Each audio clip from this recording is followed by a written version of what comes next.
Yeah. I don't know.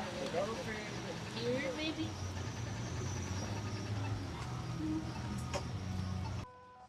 Osio! My name is Riley Richards, and I am a descendant of the Cherokee and Chickasaw nations, and I'm an active member of Democratic Socialists of America's International Committee, Northeast Pennsylvania's DSA, and I'm a founding member of Coal and Steam Club of the Communist Party of the United States, headquartered here in Scranton, Pennsylvania. I am here tonight, not as one voice, but as a living confluence of many rivers of history. I am both indigenous and European, a Marxist and a Communist Party member, a two-spirit transgender woman, and a staunch abolitionist, an anti-colonialist, and an anti-imperialist. We are gathered in the twilight in this sacred space of remembrance to speak names that have been erased, to mourn lives that have been discounted, and to feel the weight of an absence that has shaped this land for over 500 years. We are here to hold a vigil for the victims of colonization and imperialism. The flame we hold is small, but it is defiant. It is a flicker of truth in a long night of lies. It is a testament to the millions of souls that were extinguished and the enduring spirit of those who survived. Colonization is not uniquely American. In fact, colonization has touched every part of the globe, leading whole nations to fight a growing empire that came for their mortal souls and the freedoms their people held dear. It is, in fact, our nation that would inspire the rise of fascism across Europe and Asia, and it is our nation that stood by as millions perished during the Holocaust, while Great Britain wholly profited from the slaughter of innocent people fleeing their lives from the fascist forces beating the drums of war. Today, we see the most tragic of genocides playing out before our very eyes in Gaza, and also it is happening due to colonization. The cycle must end. My own story is etched with this painful paradox. I am a child of both the colonized and the colonizer. My feet learned to walk on the sacred ground of the Pyramid Lake Paiute Reservation, raised within the embrace of a band of the Cherokee Nation. The dust of the land and the resilience of our people is in my bones. Yet, my blood also carries a complicated legacy. I am a direct descendant of Chief Shakilamy of the Iroquois Confederacy, a leader, a diplomat, a man who navigated an impossible time. But history is not simple. I stand here tonight with the specific weight of knowing that some of the wrongs I mourn were committed in part under the authority of my own ancestor.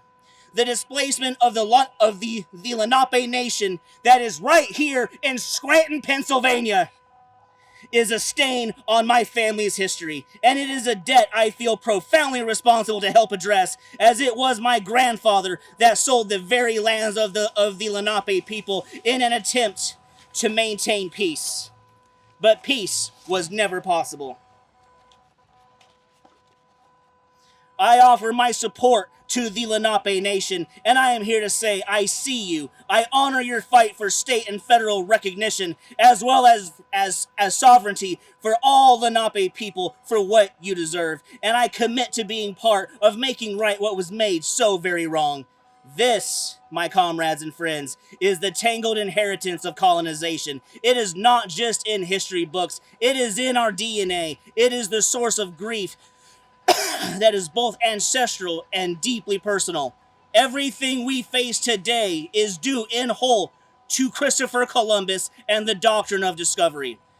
Colonization's violence was not just about land, it was about spirit. It sought to erase entire ways of being, of loving, of understanding the universe itself. Before the arrival of Christopher Columbus and the cross, many of our nations across North and South America held sacred a beautiful and integral part of our cultures that lives on today with the LGBTQ community, and that is Two-Spirit people. Being Two-Spirit is about more than just being transgender or gender diverse. It encompasses our whole being as people, giving us both masculine and feminine energies, much like yin and yang. We were the dreamers, we were the mediators, the artists, the caregivers, those who carried both masculine and feminine spirits with us. We were not just accepted, we were seen as a gift, a vital thread to the fabric of our communities. But the colonizers, with their rigid binary world, called us sinful. They tried to cut that thread. They tried to bury our sacred roles under their violence and shame. So when we tell you that we are two-spirit, transgender, gender diverse, or of a different sexual orientation, we are not simply sharing an identity. We are stating a political and spiritual fact. We are a living act of reclamation. We are proof that our ancient ways cannot be erased, even if this is only one small part of the whole loss that tribal nations felt under colonization. I stand here in my full and authentic self with my friends and comrades as a testament to the resilience of a culture that colonization tried to destroy, together with all of you here. Let us remember the lives of all LGBTQ people that have lost their lives to suicide and violence. This poison that plagues imperial society began with a man who we were taught to call a hero, who was in fact a herald of genocide, Christopher Columbus. His arrival was not a discovery, it was an invasion! Shame! It was a sharp edge of a theological and legal weapon called the doctrine of discovery. The 15th century papal decree issued by European powers declared that any land not inhabited by Christians was empty and free for the taking. It legally and spiritually sanctioned the theft of whole continents, the enslavement of all of our people, the erasure of our humanity, and the destruction of our sacred ways of life. Shame! Including two-spirit people. This doctrine is not a relic. It is the foundation of which this nation was built, and its shadow still darkens our laws and our society. And we see this same tired, brutal playbook being used today. We see it in the occupation of Palestine. The same logic of terra nullius, the myth of a land without a people and a people without a land, is used to justify the ongoing displacement of Palestinians. The same tactics of erasing history, demolishing homes, and fragmenting families are the modern-day manifestations of the doctrine of discovery. The same colonial mindset that saw my ancestors as savages and my two-spirit kin as deviants now dehumanizes an entire people, painting their resistance as terrorism while ignoring the root cause, the brutal, illegal occupation of Palestine. Shame! So what do we do with this painful history? What do we do with this grief? We do not let it paralyze us. We let it mobilize us. This powerful, progressive coalition gathered here tonight is a testament to the fact that another world is possible. We are the ones who must tear down the myths and the barriers that keep us chained. We are the ones who must demand the removal of the doctrine of discovery from our own legal systems as it was repudiated by the late Pope Francis. We are the ones who must stand in solidarity with the Lenape, the Palestinians, and all indigenous people fighting for their lives and their land around the U.S. colony and around the world. We are not responsible for the sins of our fathers, but we are entirely responsible for what we choose to heal in our own time. We must heal from the wounds of war, colonization, and all forms of oppression. Regardless of any of our differences, we can all agree on one thing.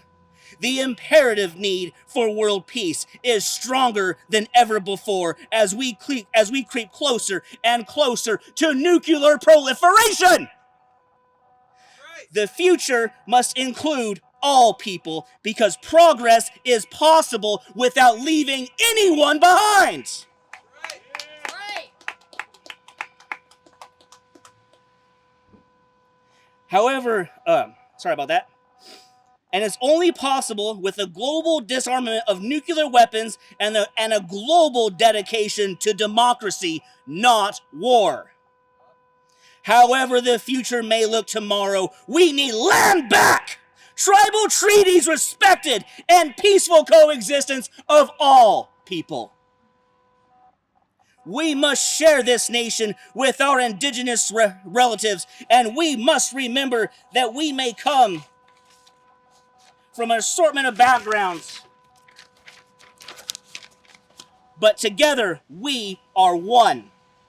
This is the path to decolonization and global peace. Let us not forget that these nuclear weapons of human decay were and remain created on sacred tribal land. It is our very soul as indigenous people that is weaponized against the global population for the benefit of the billionaire class. To make this point even more clear, there are only two kinds of classes of people in the world: the ruling and the oppressor class, and the working and oppressed class.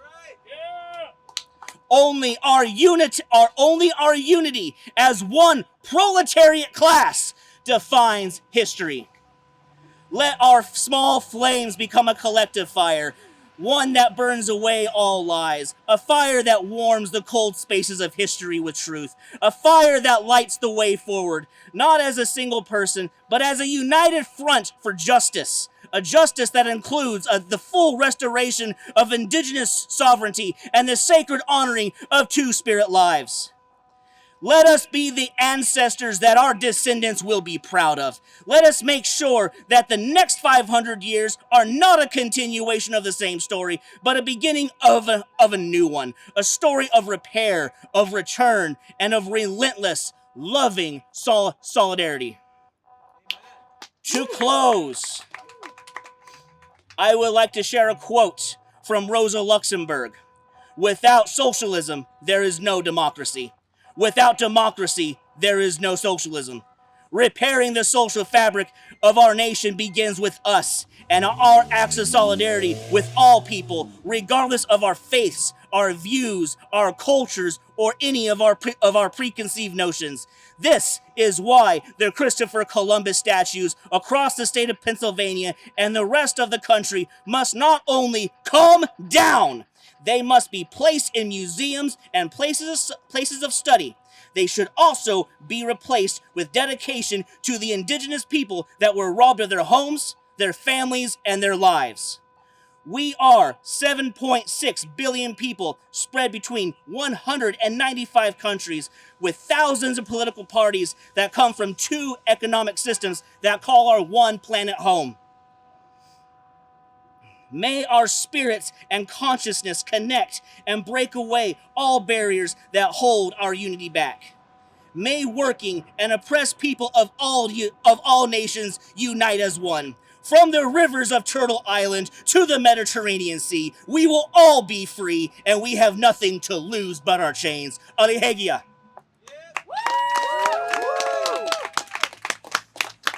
Next, we have a guest speaker that is going to be speaking for a comrade of ours that could not be here today. They are a representative of the Taino people, and he is also a member of the Green Party of Pennsylvania and a member of their steering committee. Thank you. Hi, everyone. My name is Jeff Kondrich. Most people call me JJ. I'm currently serving as the treasurer of the Green Party of Pennsylvania and chair of the Green Party of Westmoreland County. I regret not being there in person, but I'm proud of you for making it here. Today we gather in respect and remembrance of the honored indigenous victims of colonialism. The name on everyone's lips is familiar: Christopher Columbus. In the modern era, we have all been subjected to bizarre and misguided glorification of this man's efforts, which amount to the alleged discovery of the New World. I come from mixed lineage.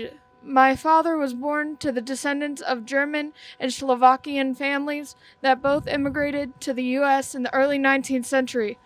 My mother is Baruchia. That is Puerto Rican for those who don't know. Yes, before the Spanish named it thus, the island had a name, Broken. To many, my family, we say Brokian.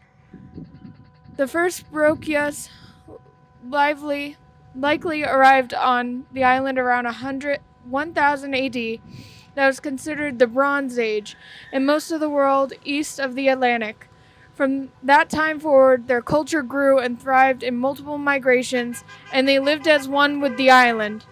All of our families have an oral history that will tell you this. In 1493, Columbus took this second voyage and landed on the many islands of the Caribbean.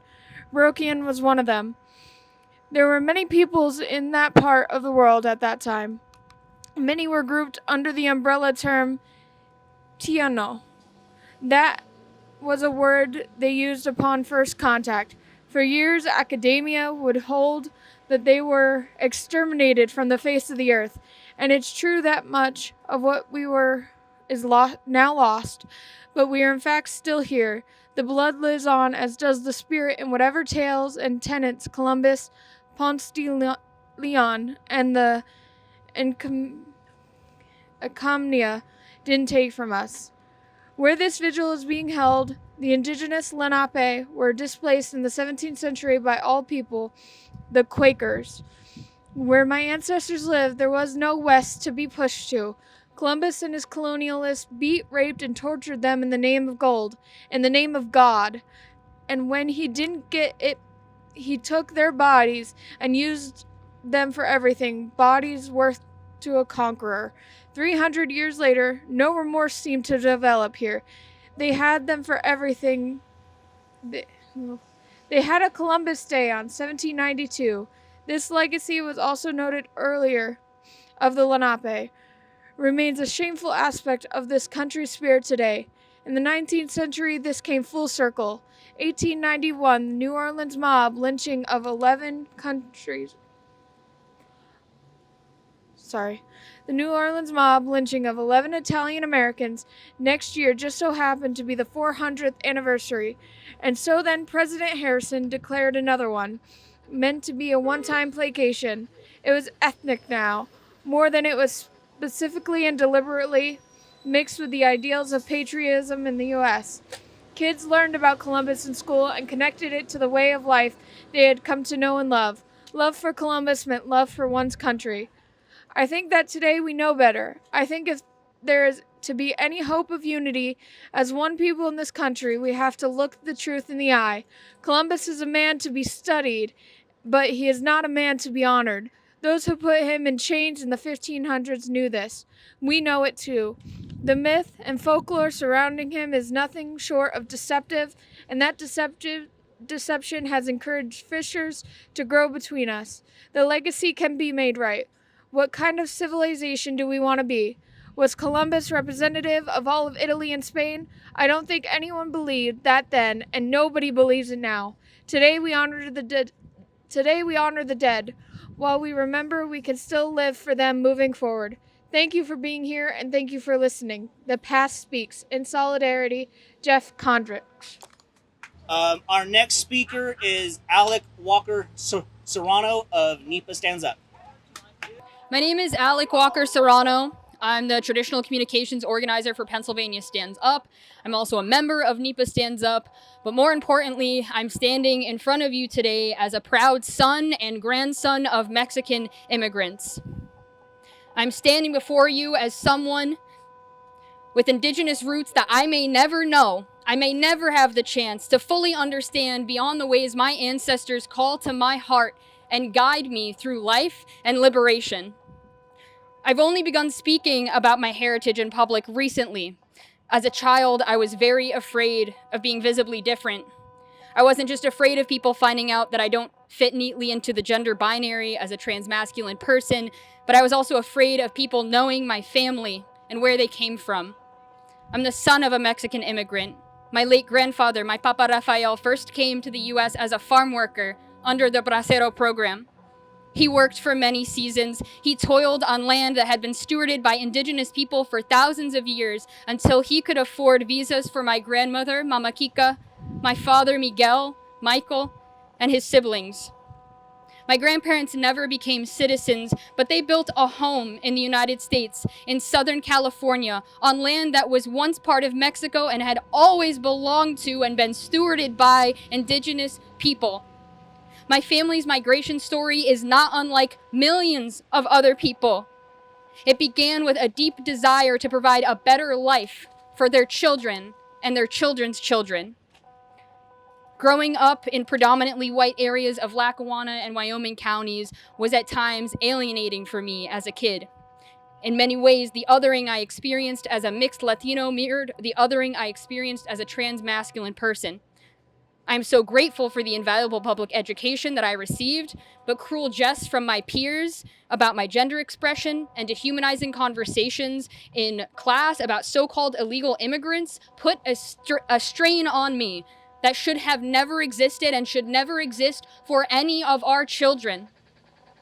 I was afraid. I tried to hide, deflect, and pretend rather than embracing who I am and who I've always been.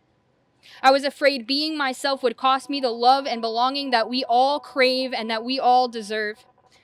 That is to say, to all young trans and queer kids listening, to all those who come from immigrant families, I understand your fear, your frustration, your heartache, and your rage in this political moment. I feel your frustration on feast days that celebrate death and violence against our people. Let me be abundantly clear, this violence never ended. It is still happening. It is happening on our streets. It is happening today, right this second.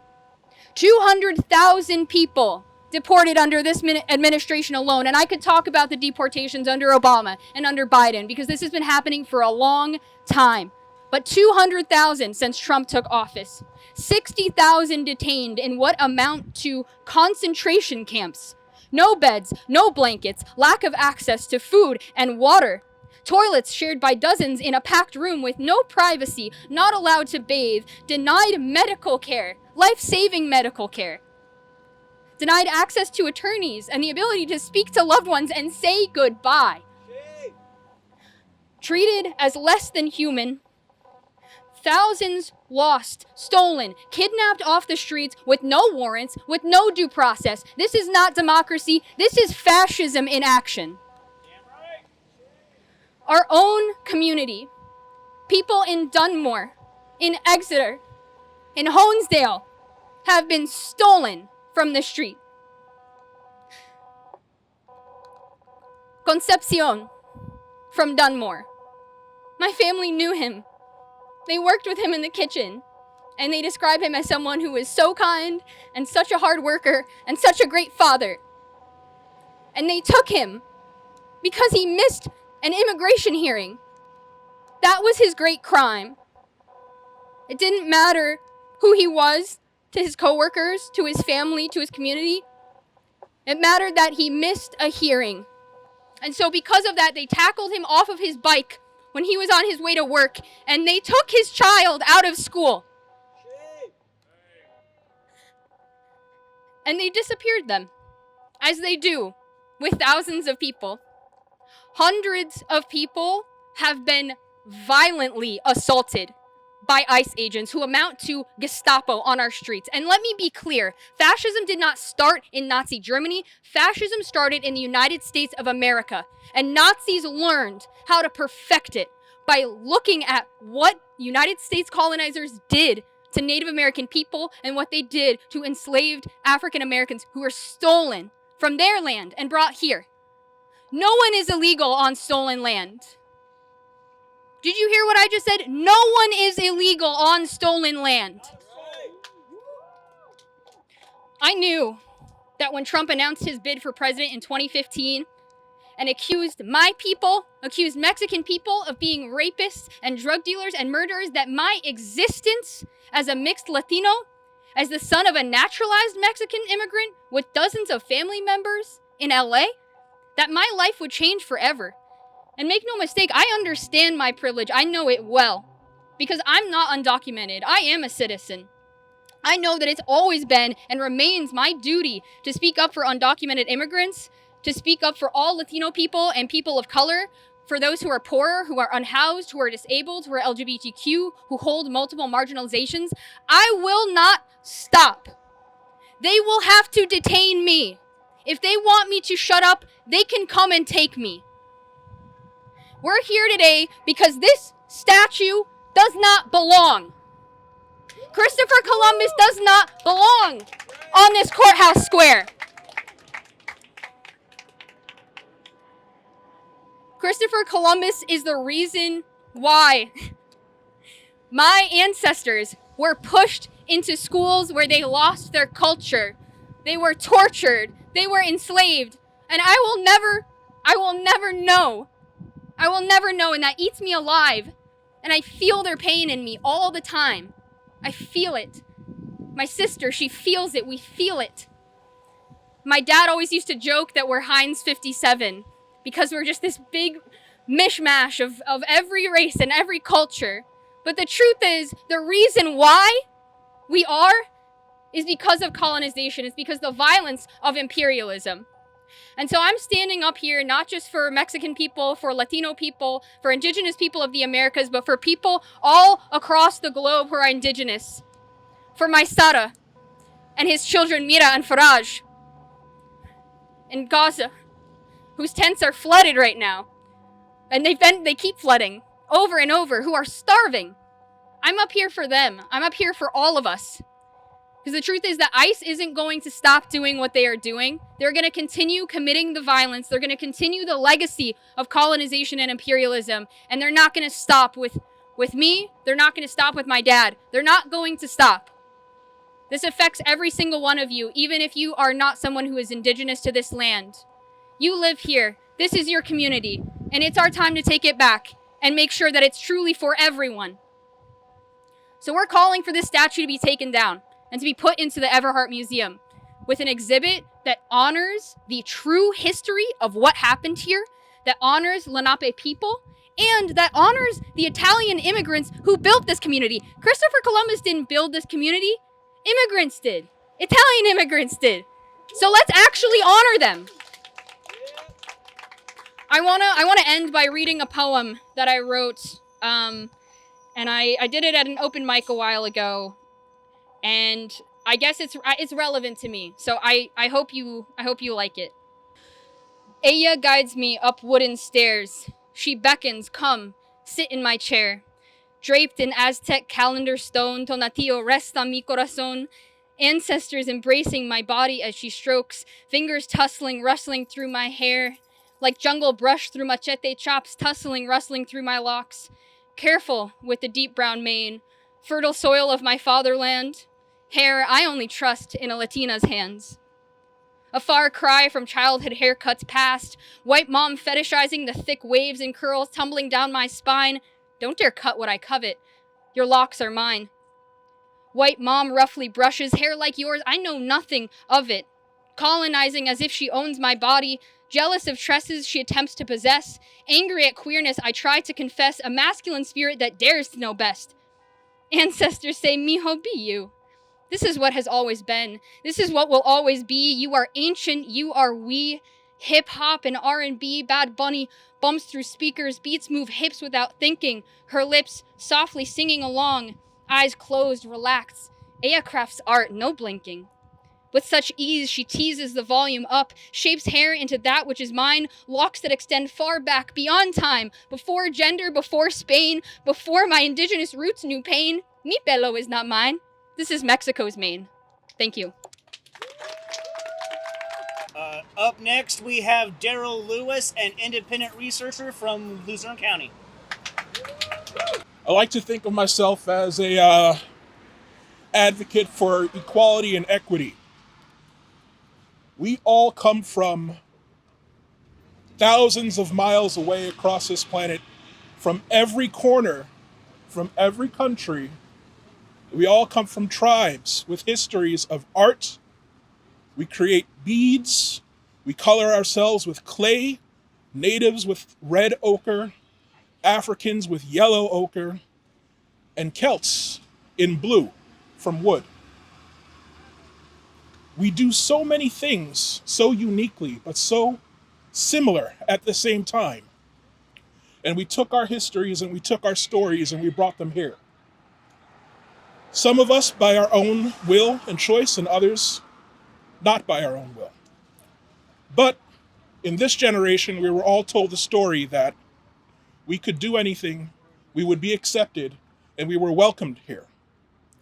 And in bringing all these people together, we learned from each other. We expressed to each other, we exposed ourselves to each other, and we learned that there were problems with the story that we were told. We learned that there was a history of genocide, a history of slavery, a history of stealing land, stealing ideas, and hiding truths. We were told a story that is created by people who sit in boardrooms, who own yachts, and when they imagine us in these stories, they imagine us in shackles, in chains, and in silence. And if you look in your family history, many of you have experienced the weight and the heft of their hatred and their greed and their ambivalence to justice. But there's something that we can do. We can tear the ink and the quill from their hands, and we can continue to share our stories. We can continue to control our narratives. We can continue to fight their erasure, and we can continue to love a little bit in the face of their hatred and be loud, louder than their noise, because what they want is our silence and their complacence, and they can't have it. So I think that one thing we need to understand is stories do turn into religions, and religions turn into cults, and we understand that we're standing underneath the idol of a corporate cult. It's changed hands, but the story is the same. They want us at the bottom of boats, they want us on reservations, and they want us to say nothing under their boots and under their genocides. So their story is louder than it has been for a long time, and we're going to have to get a little bit louder still. Thank you. Next up, we have Eli from Sunrise Scranton. I just want to take a second to acknowledge how beautiful the speeches were that came before me. I think, I've heard some of the most moving speeches. I cried a lot. But for those who don't know, my name is Elijah Carpenter, and I'm a hub leader for Sunrise Scranton. And we are here today because we can't stand idly by while this country continues to glorify colonization, hurt our indigenous neighbors, and hurt our ecosystem, while continuing to allow statues to stand that are a constant reminder to indigenous people that this country does not care about their suffering.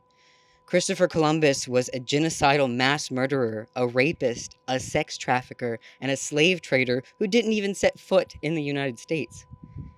A man who got lost looking for India and gold, who instead found the Taino people, whose population was 250,000 before Columbus and was reduced to 200 after.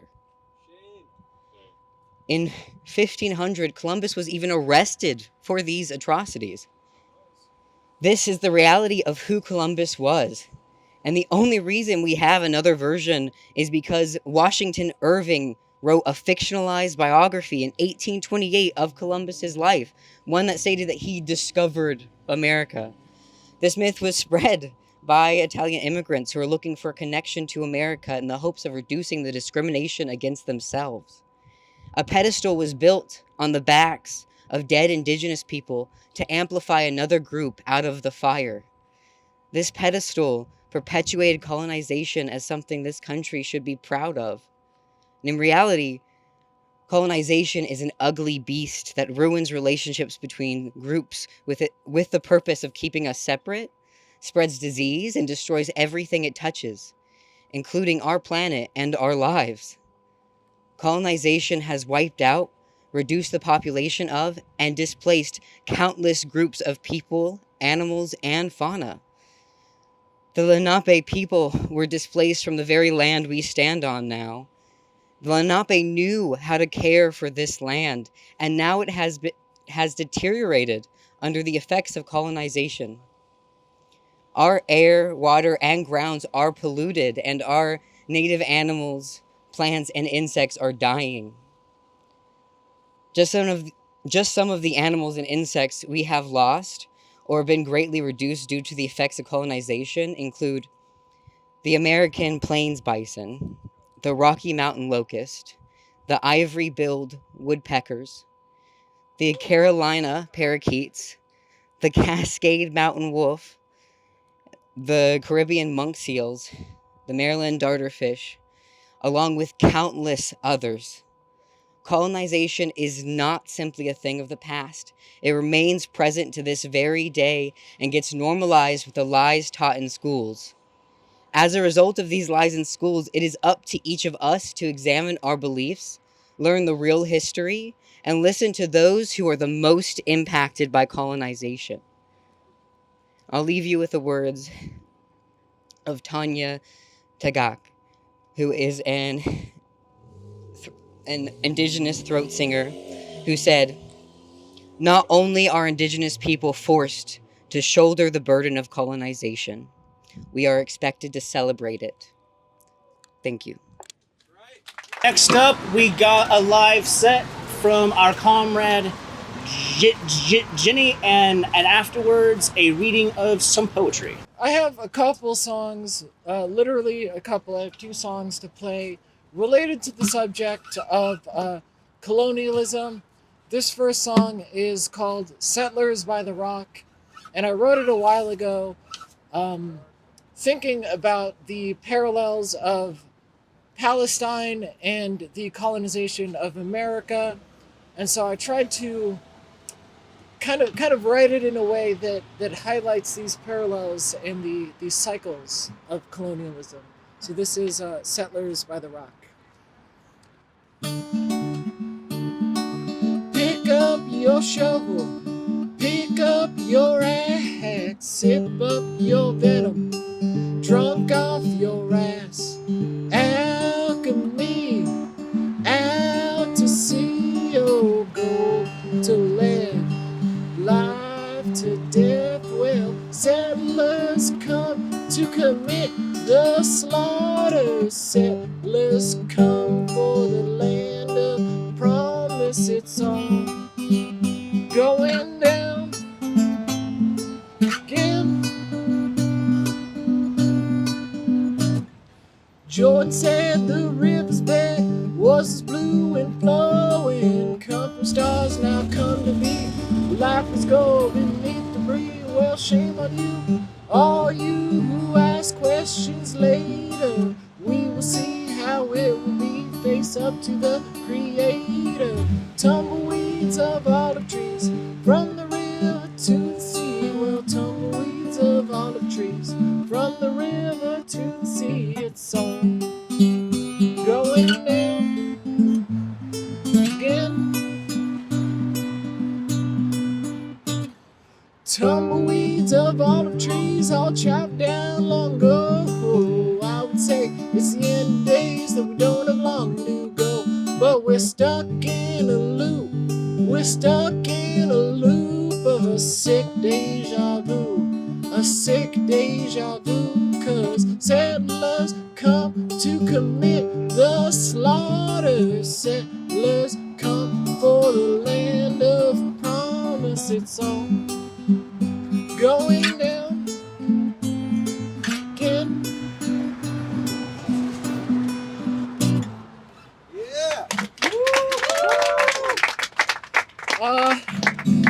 Thanks. So I have this other song which I'm going to be assisted by my good pal Marty here. And basically, this song is an old Lenape folktale called The Mountain Goats. It can be found in at the Lenape Center in Easton. It has a book, Stories of the Lenape People, and they have classes at Swarthmore, and they have teachers there. The language is in danger of being extinct, and I think that would be a shame. So in the spirit of not just mourning those lost, but also celebrating some of the culture that the white supremacist system seeks to squash, I decided to try to retell this folk story in a way that maybe is fun or something, you know. So this is this is an old Lenape story from long, long, long ago. And now I sing you a song, and it's called The Mountain Goats. Long ago the animals had a meeting about the humans. They had a problem with the overconsumption that the humans were doing. They took turns voicing concerns, and they listened intently as each one did. Except the mountain goats, who thought it was just some petty pouting. Who cares what humans do down there? The goats are safe atop the mountain. It's swept under the rug, and the greed grew stronger and stronger. Then they got guns and their range got longer and longer. Mountain goats, they were panicked. The mountain goats, they demanded that everybody should all stand against it. Mountain goats would get got from such crazy distance. Animals wish they had helped when they had a better chance of resistance. Ecosystem fell in disarray where it remains until today. I think we could learn from the mountain goats. Stand with love, stand with each other, and you never have to stand alone. Now I bid you adieu and say, that's all, folks. That's all, folks. We're going to do a sing-along, and it's a song that everybody has heard at least once. Downside is you've probably only heard it sung in Italian. So we're going to sing it in English. The song is called Bella Ciao. Bella Ciao is an old Italian Communist Party song that became a symbol of resistance against Benito Mussolini and his fascist party. This song, this sing-along is dedicated to those who suffer under colonization, imperialism, and fascism around the world. May we develop lasting solidarity with one another and fight intersectionality with all of our struggles. Woke up one morning and there were soldiers. Woke up one morning and there were soldiers. The invasion had begun. Leaning your shoulder, we'll stand together. Bella ciao, bella ciao, bella ciao, ciao, ciao. Leaning your shoulder, we'll stand together. But I feel my time has come. And if I die here for the resistance, oh, bella ciao, bella ciao, bella ciao, ciao, ciao. among the flowers up on the mountain, Ciao, bella ciao, bella ciao, ciao, ciao. Someday the people will pick the flowers.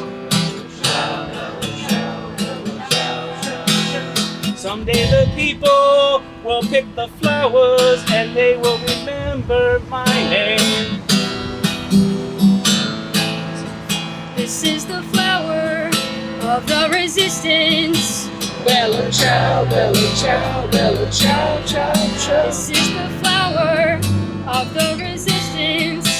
Those who died for liberty. All together, this is the flower of the resistance, and those who died for liberty.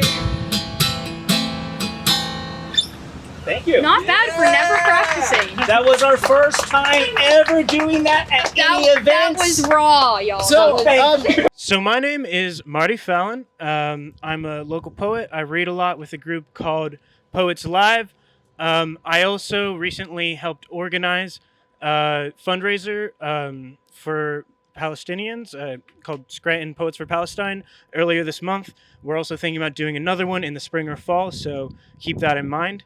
And I'm going to start with a poem from my chapbook called From Scranton to Palestine, which, if you want your own copy, talk to me after the event.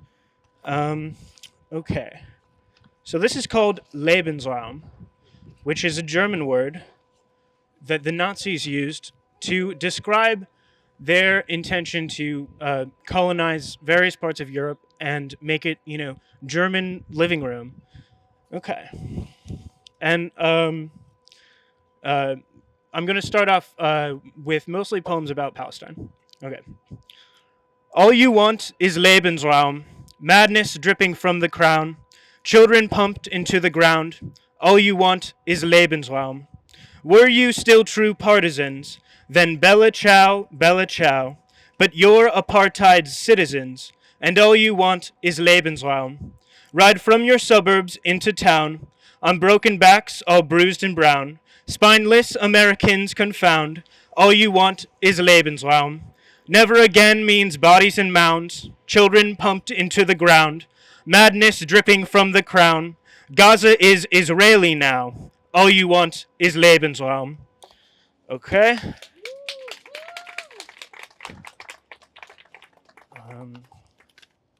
Okay, this is called From the River to the Sea. From the river to the sea, Palestine won't be free. Freedom is illegal there. All the cities are stripped bare, surrounded by iron domes, Israelis who took their homes, pushing for a final solution, democracy in the Constitution, but it's an apartheid state, built on fascist, racist hate, flooded with American guns, bombs that weigh 1,000 tons, poured hot metal down the road, from here trucks and ships will load, bullets bound for Palestine, Gaza death camp by design, freshly stolen beachside land, because we didn't take a stand. Okay. Next, I'm going to read a poem next about ICE.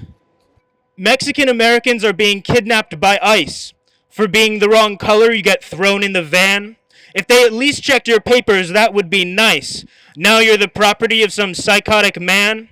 Doesn't matter if you won the citizenship battle, because racism and violence are how cops operate, shuffling fellow Americans into cells like cattle, ethnically cleansed by the state. Okay. Got a couple more here. This is one of the first poems I wrote about the ongoing genocide. So here we go. And it's about, it starts off considering the historical relationship between the U.S. and genocide, and then broadens to the current genocide. So here we go. First we were truly like a fawn, but now the trains have come and gone. Once we were so Promethean, but genocide we built it on. Crawling from vodka onto rum, and ginning up an argument. Putting Sicilians in cement, foundations always slightly bent. First we were falsely like a fawn, but now the martyrs come and gone. Writing constitutions, enabling slavery marching on. What our prisons have become, trap you in the hole alone. Decrees from the highest throne.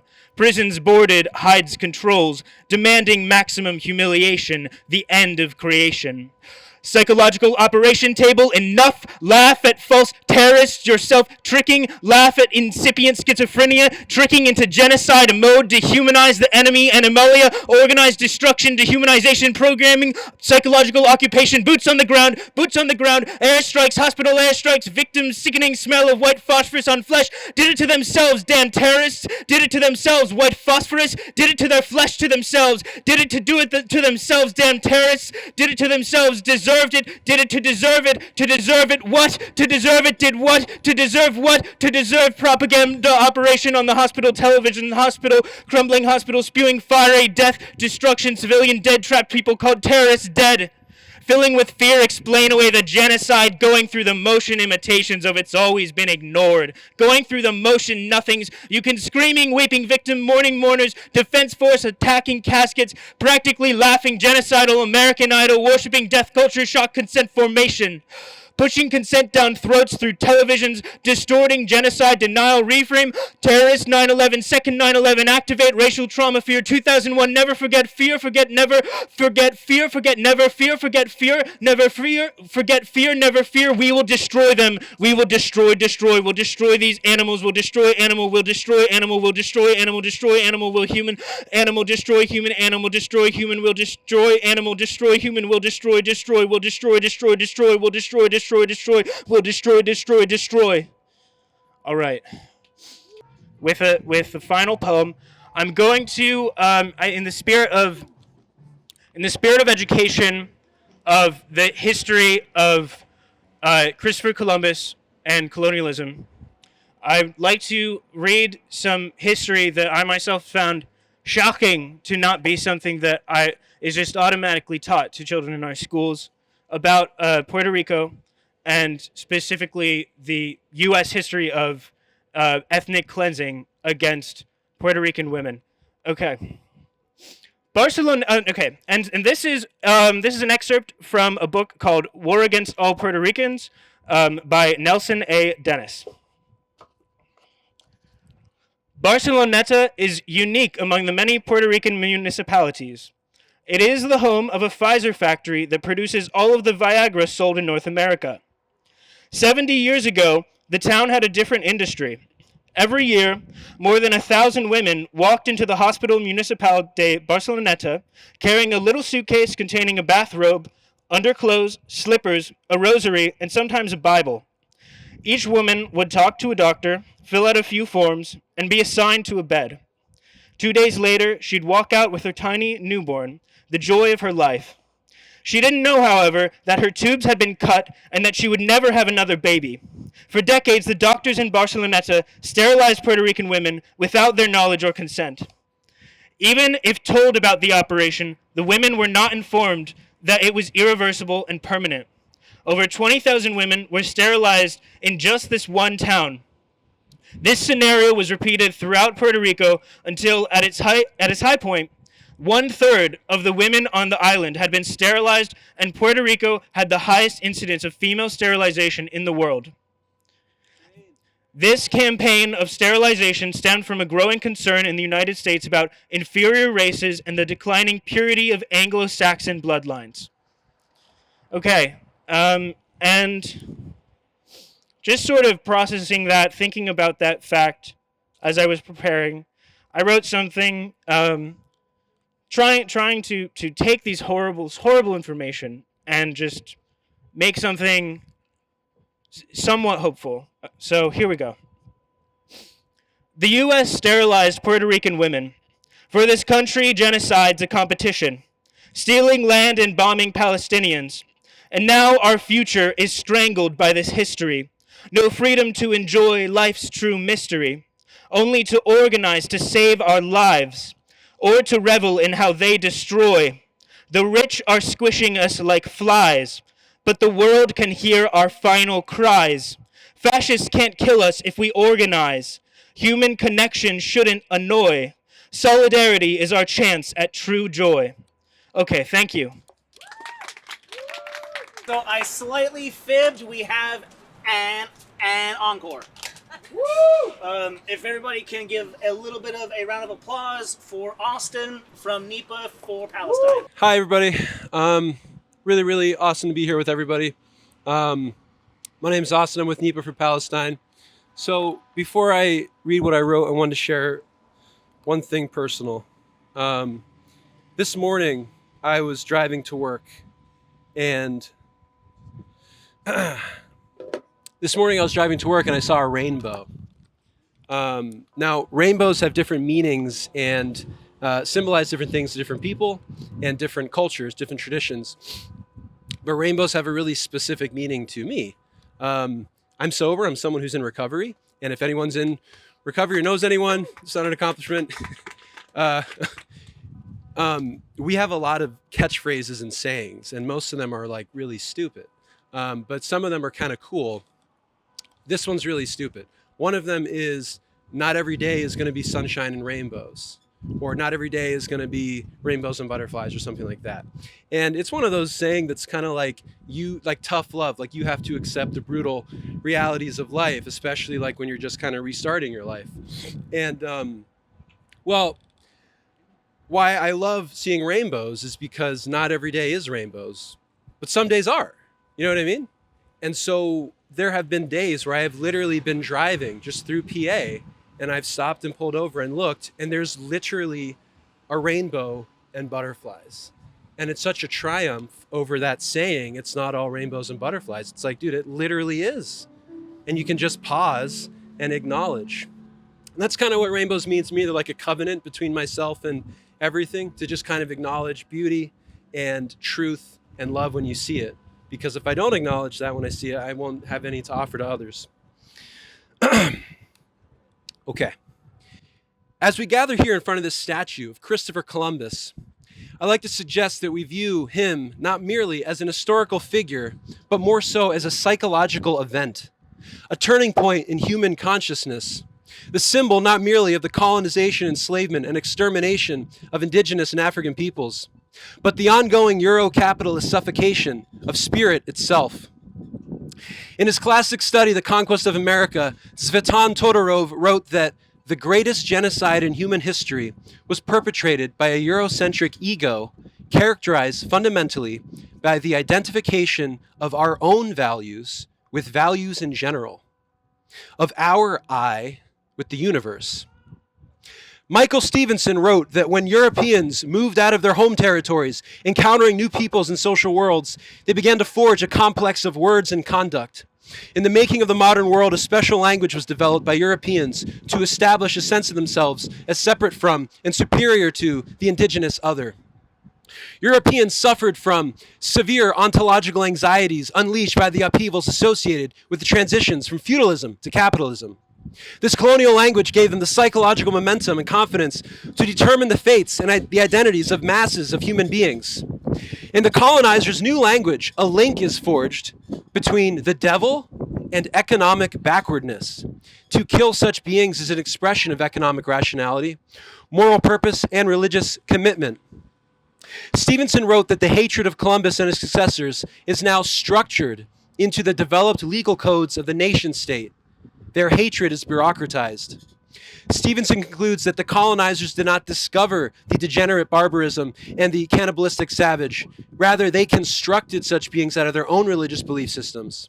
As Christians, the Europeans had from the very outset believed in dualisms of God and Satan, angels and devils, goblins and witches, wild men and wild women, but most of all, absolute good and unmitigated evil. It is these dualisms that split the world in half. Split the world into smithereens. The graveyard of rubble and corpses in Gaza is a visualization of what Columbus consciousness does to the human spirit, to the earth, and to life itself.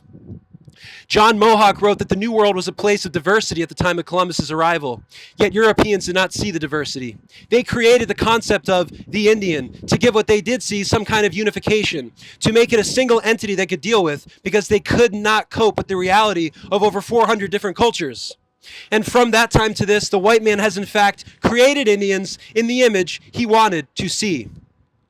In Volume 1 of Capital, Marx writes, "The discovery of gold and silver in America, the extirpation, enslavement, and entombment in mines of the aboriginal population, the beginning of the conquest and looting of the East Indies, the turning of Africa into a warren for the commercial hunting of blackskins, signalized the rosy dawn of the era of capitalist production. These idyllic proceedings are the chief mementa of primitive accumulation." Europeans had to create a rationale and a series of myths to justify their new position and what they intended to extract from non-European people, wrote John Henrik Clarke in his book, Christopher Columbus and the African Holocaust. The Europeans not only colonized history, they colonized information about history. The most disastrous of all their colonizations was the colonization of the image of God. They denied the conquered people the right to see God through their own imagination or to address God in a word that came from their own language. In modern times, a whole range of Western settler colonial enterprises have used the mega narratives of the Bible, wrote the Palestinian historian Nur Masalah. When, in 1649, Oliver Cromwell, a Puritan Protestant, invaded Ireland, he saw the conquest of Canaan celebrated in the book of Joshua as a prototype for his war against the Irish. He told his troops embarking at Bristol that they were the new Israelites about to exterminate the idolatrous Canaanites. Cromwell was also an early advocate of the restoration of the Jews to Palestine. The narratives, rhetoric, and prejudices of the Hebrew Bible were responsible for the creation of the myths narrative that the culture of the Philistines, who gave their name to the land of Palestine and indigenous Palestinian Arabs, and Canaanites were culturally inferior to the Hebrew tradition and Israelite civilization, an inferiority which justified their subjugation or even elimination. In the 17th and 18th centuries, as the European Christian civilization began to expand in the wilderness of North America, many English Puritan preachers in the colonies of the New World, who also actively participated in the transatlantic slave trade, referred to the Native Americans as Canaanites, Amalekites, and Philistines, who should be either converted or, if they refused, annihilated. End quote. This mode of consciousness, this Columbus consciousness, is still with us today. It is the toxic soil out of which the U.S.-Israeli genocide in Palestine has blossomed. The simple fact is that Israel represents the pinnacle of the project of European colonization ushered in by Columbus, the U.S. empire, the climax of Western world domination. The West is complicit in this genocide, not only through economic support and political ties, but more fundamentally because they see in the triumph of Israel the triumph of their way of life. And the ruling class of the Gulf states are deeply invested in this way of life. Internally, these states maintain authoritarian rule and rigid class hierarchy. Repression is a structural requirement of global capitalism. They're recycling of petrodollars back into Western arms manufacturers and private security firms and their domestic security apparatuses that control revolutionary uprisings like the Arab Spring uphold their class alignment with global elites. Israel's subjugation of the Palestinians, their testing of surveillance, population control, and killing technologies is a model for the global capitalist police state, a means of oppressing the mass of humanity during our time of ecological, economic, and spiritual fragmentation.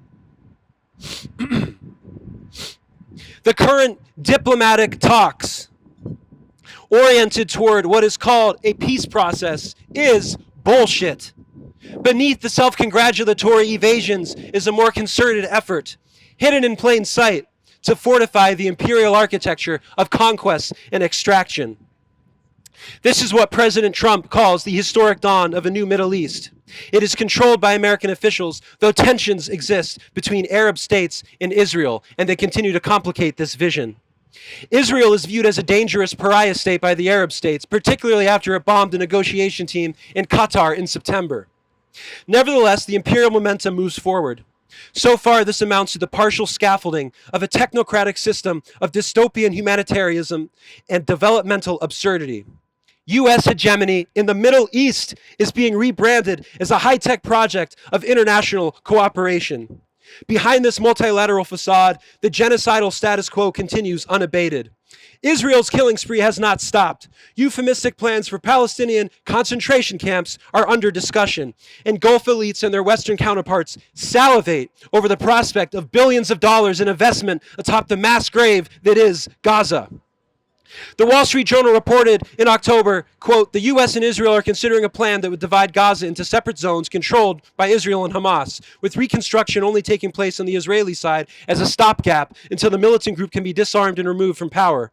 At its core, the plan will create an environment that would be safe for the billions of dollars in investment needed to rebuild. It's crucial to clarify that rebuild in this context means rebuilding the U.S.-Israeli Gulf axis of terror and subjugation as a key node in the global capitalist machinery, not rebuilding the livelihood and well-being of Palestine, which can only ever be accomplished by dismantling the occupation and freeing that land and its people from the Zionist entity. Terrorist attacks by Israeli settlers in the West Bank have reached record levels. BBC recently reported that hardline expansionist settlers enjoy government support in their ongoing ethnic cleansing of thousands of Palestinians since October 7, 2023. Their torching of Palestinian infrastructure, their assault on the annual olive harvest, and their assault on Palestinian identity itself. According to the BBC, a Reuters journalist, Ranin Sawafta, was beaten by a settler with a club as she was covering the olive harvest.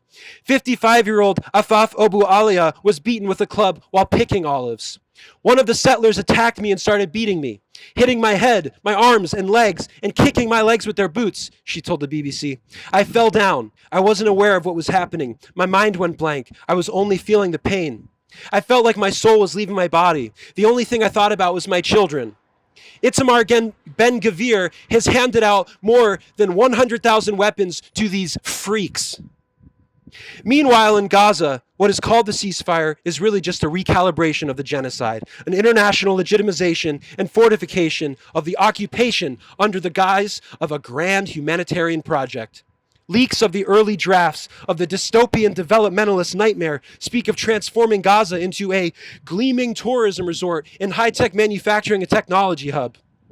The remaining Palestinians in Gaza will be relocated either through voluntary departures to another country or into restricted fenced-in zones, aka concentration camps.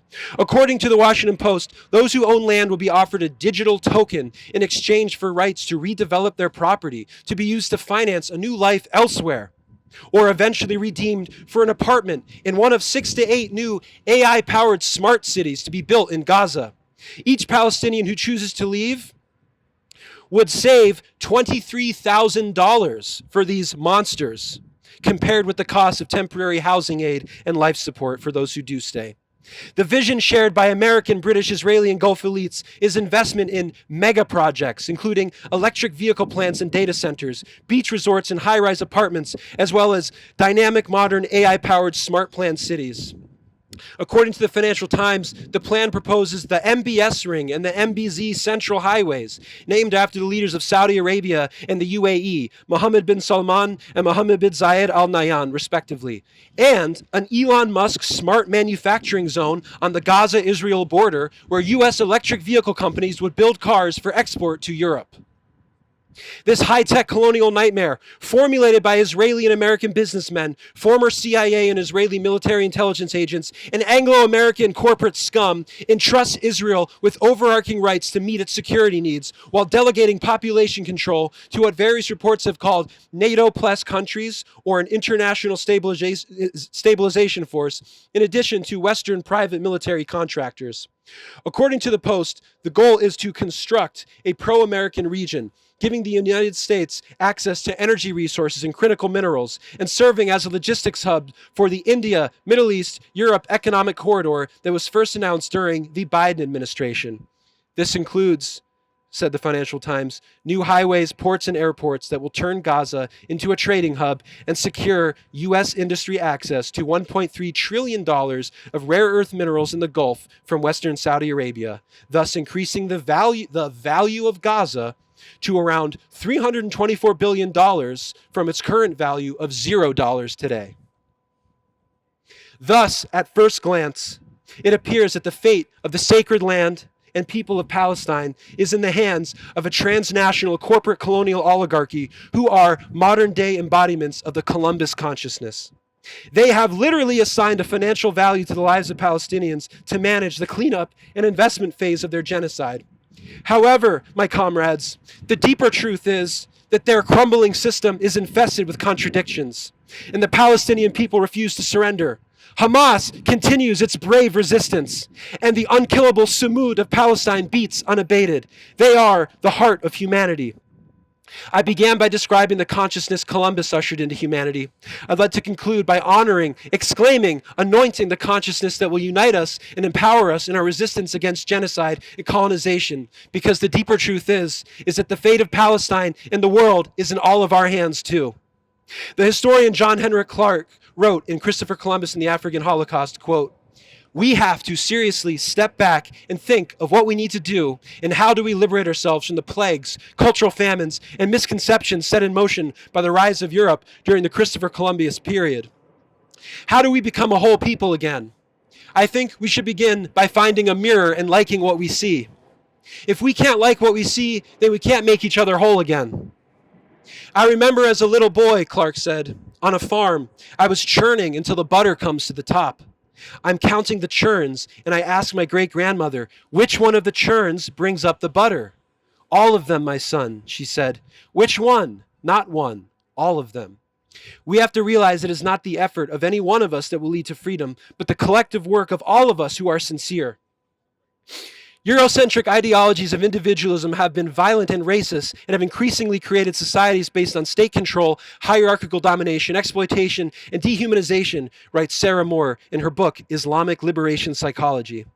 Racism draws lines that exclude certain groups of people from being human based on strategies of dominance that utilize objectification as a forceful justification for protecting private property at any cost. Islamic liberation psychology is a force that can contribute to the breakdown of these zones of seclusion and lines of dehumanization, making us all human subjects under the one and only divine. Islamic liberation theology begins with Tawhid. Tawhid, oneness, forms the basis for strategies of care oriented around a dialectical relationality that assumes interbeing and interdependence as the fundamental nature of existence. In the volume Clinical Applications of Islamic Psychology, a group of practitioners emphasize the absent dimension in Western psychology, i.e. the soul. They suggest more use of faculties of the spiritual heart and right brain over the critically thinking, logical left brain that led us to this sick genocide. They advocate a therapeutic model beginning with a premise that forgetting, denying, or cutting off the relationship with the divine removes a part of a person's identity due to cutting off the relationship with reality and truth. As a practice, they suggest dhikr, considered by many Muslims as a form of mindfulness indigenous to Islam. We need to electrify the country so that everybody is against the killing that is going on, the genocide that is going on in Gaza. Longtime peace activist Father Harry Burry told me outside the UN building in September. What we're doing here is not simply political. This is really spiritual. Being a Catholic priest, I believe that Jesus came into this world to reveal to us that the Heavenly Father wants us to stop killing one another, and that's why we're here, to stop this genocide. Father Manuel Musalam, a Palestinian Catholic priest, wrote that I was born amidst the Zionist-wrought chaos. I was surrounded by extreme poverty, real hunger and deprivation of all kinds. However, I was born into a family that also gave generously to the struggle and to those in need. Our olive trees, vineyards, and fig trees were also generous and helped my family uphold its dignity when so many families could not. At a young age, I was breastfed with courage, patience, persistence, hard work, generosity, and defiance. My mother and father raised me with the tools to confront the humiliation that awaited our people at every turn. Yes, I was born into hardship, but that very hardship taught me to be stubborn in my resistance. The world may have abandoned us, international law may have failed us, but divine law will not. O Palestinian brethren, do not ever give up. Roll up your sleeves. Build, plant, exist. I am inspired by what the Palestinian-Egyptian scholar and activist Randa Abdel Fattah has said of the heroic normality of Palestinians. She wrote of an image that still haunts her, quote, a little Palestinian boy and girl standing in the most recent crime scene, 2022, that is Gaza, smiling as they hold their pet fish amidst the rubble and debris. To be clear, I am not fetishizing resilience. We must reject the pontificating of those who expect the occupied, bombed, and traumatized to exercise restraint. The image affected me for another reason. Here was Israeli killability facing off with Palestinian livability. Here were two children momentarily claiming a space of heroic normality, reminding us in our culture, in our struggle for liberation, we must sometimes pause long enough to consider who we will be, what we will do, what we will mean when Palestine is free. When our intrinsic non-negotiable rights and dignity as a people are honored, what will it mean to live fully human? If we suspend the human, postpone joy, creativity, play, stillness, laughter, frivolity until we are liberated, what will be left of us when liberation comes? It is our responsibility to be as absolutely free and filled with life and to be an expression of our innate divinity as we can in our colonized culture of conformity. Today and tonight and for the rest of our lives, every day, we can transcend Columbus consciousness with radical consciousness and Sumud. Free Palestine! Thank you, everyone, for coming out. I know it's cold. You guys have been so awesome. Let's get home, get some hot cocoa, smoke a little smoke, and chillax if you don't mind, shall we? Christopher Columbus! Columbus!